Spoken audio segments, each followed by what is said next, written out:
he didn't inherit the crown, so he's gonna have to romance one. Hi guys, it's again Gigi Valentina here. Welcome back to my channel and welcome in if you're new here. All right, welcome back to Romancing the Throne. The last episode, we left Romeo to his delusions, right? And we're gonna pick back right up where we left off, where he was at the market and he spotted the Grand Duchess, and he was literally he attempted an introduction, and he was like rejected by her, right? Like she was polite. She was like, "Hello," and then she moved along.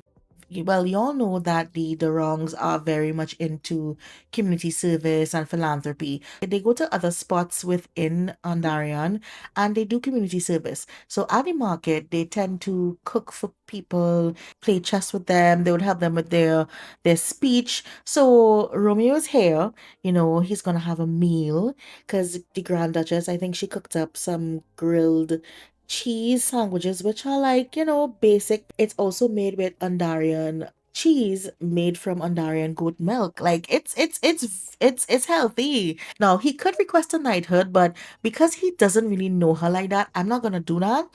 But he is going to want to compliment the chef. So he is going to try to attempt an introduction again.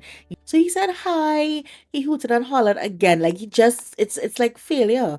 So I don't know what it is about her in particular that kind of has him like not doing what he need to do, but maybe he needs to get higher charisma. So he's asking for some mentorship, right? And he could ask the Duchess, but she's cooking. So he's going to ask Akachi, right? Now Akachi is like in the law of the game is also Jirara's suitor. So I don't know. But then I noticed that Tybalt, the Grand Duke Tybalt's cap, Virgilio's dad, is looking at Romeo like, who the hell is this? Right? Like, who the hell is this dude? I was like, who you looking at like that? But then I loved as that Jirara came over and she greeted him. She gave him the noble greeting. That's really cute to see that that works, right?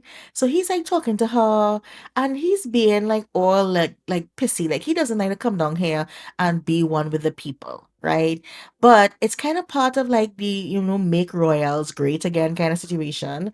Royals getting a bad rap. So now they have to like kind of like come down to the level of the people and do community service. But what cracked me up is like this guy came to talk to them, and Tybalt is like, I don't talk to poor people, and he like left the conversation. He's like, I don't need to talk to you.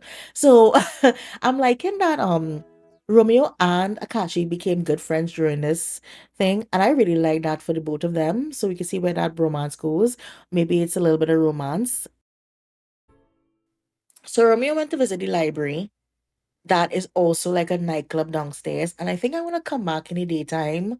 We love a multipurpose lot over here, right? We need to have more multipurpose lots. So Romeo goes down and he gets his little drinky drink, right? He orders his favorite drink, which I didn't know until he got it, right? So I was like, okay.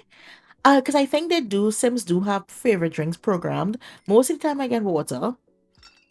And I don't know why. But anyway, so Romeo's talking to like this guy. This is the gnome guy from the fairies pack. And like I guess like the guy's telling him about some kind of like fairy no more. Now Romeo knows all about the occults and stuff like that. Like he knows this world has all of that in it. So he's just like listening to this guy, the guy that rambling at the bar. So Romeo got his B-52 and he's drinking it. He feeling good. He looking suave, but he's like, you know what? Let's go and do some dancing.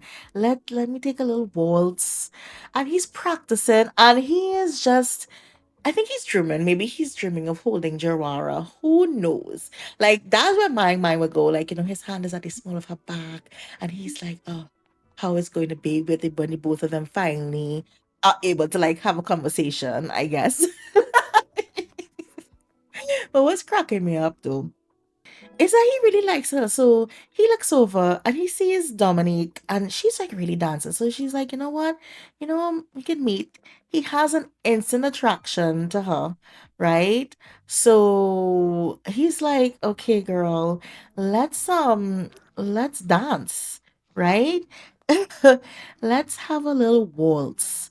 And cause it's like Why not? And then the thing is, Romeo does have like, he has mommy and daddy issues. Like he was abandoned as a child. So he likes the older ladies too. So it's like, you know what? I like his little attraction to Dominique. You never know where he could go, but the thing about it is he's not kind of like he not trying to focus on the townies. Like, okay, she doesn't have any noble thing. Like he might pass a little piggy. Oh my god, I don't believe I said that. But he might like, hook up with her. Um but it's like Dominique doesn't really have any status. So why waste his whole romance? But he does like to make people feel good and flattery and flirting with them because it doesn't come from a place where it's not true. Like he genuinely thinks that um Dominique is really attractive and he finds whatever's attractive in everyone, whether it be their heart, their smile. In this instance, he really likes Dominique's hair and like how she carries herself, and she's really pretty. Right. So my boy is having a good time.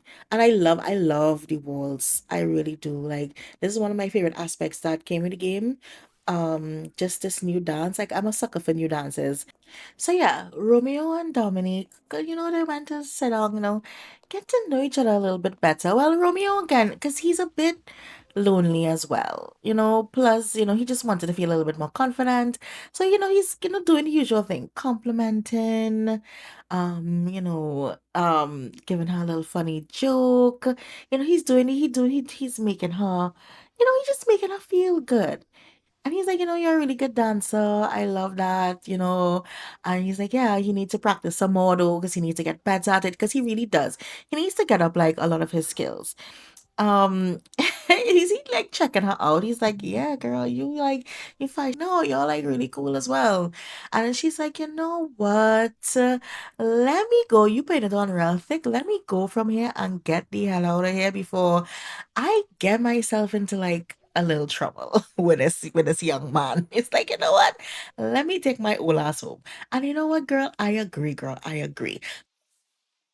So then Romeo went to the restroom, right? And he didn't swipe all day. So you know what? He decided to swipe. But homeboy got caught. Like, how the hell can you get caught? And now, like, there's this whole scandalous event, but there is no one there who saw him. And now he's the subject of a secret. But I'm like, who is keeping eyes on him? Because there's literally nobody here. How did anybody know? But the thing is, this is kind of like medium. It's kind of like medium severity. So I'm thinking he's gonna like keep it like, keep it out there for now because he's not gonna worry about this too much right now because anyway, somebody's watching him. That means he's making a splash. And then two, sometimes a secret is what gets people talking about you. So yeah, I don't know who's spying on him. Maybe we can find that out in the next episode. I don't know. And yeah, guys, I'm gonna leave this here because he has a secret. He got caught. Please let me know what you think about the episode and let me know how y'all feel about Romeo and like what's going on with him. Like he really is, he's a bit lonely. I'm not gonna lie, he's a bbit lonely and yeah, maybe we can get him somebody just to talk to because he kind of needs a little bit more guidance. He doesn't know how to actually like be a noble. Like who is going to help him become a noble? He has to make the connections. And so hopefully that happens in the next couple of episodes. All right, guys, thanks for watching. Bye.